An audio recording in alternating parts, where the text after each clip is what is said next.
We're so glad you hang with us through the show, but this story for sure, a Texas teenager sharing a deeply personal story tonight of dying, seeing Jesus, and then coming back to life. And he is describing what he saw and heard during those minutes without oxygen. CBS 11's Ken Molestina with an exclusive tonight. Zach Clements is a strong teenager. He's a high school football player at Victory Life Academy in Brownwood, Texas, and obviously he's got a sense of humor. By all measures, he's a healthy young man, which is why it's still a shock I was running and I had collapsed. that he dropped to the ground during PE class last week. Not sure why. It was a sudden cardiac arrest, according to his doctors.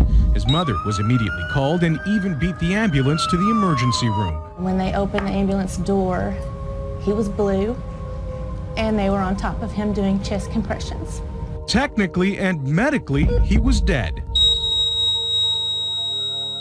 And they said that I was without a heartbeat for 20 minutes.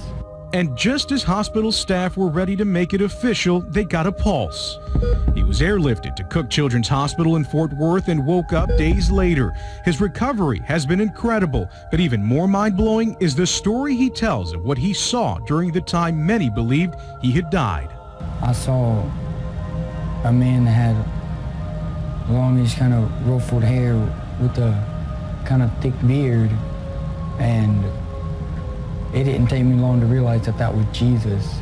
He's describing what his family is convinced was a near-death miracle. I went up to him and he put his hand on my shoulder and told me that everything would be all right and not to worry.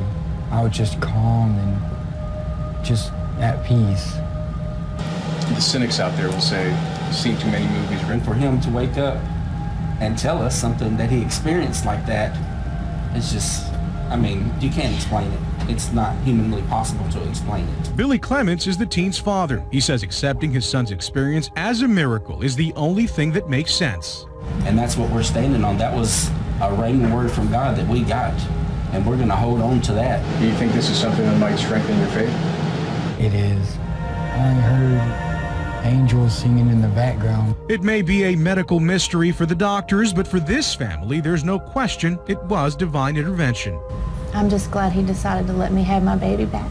In Fort Worth, Ken Molestina, CBS 11 News. 20 minutes, wrap your head around that. It's so tough to wrap your head around.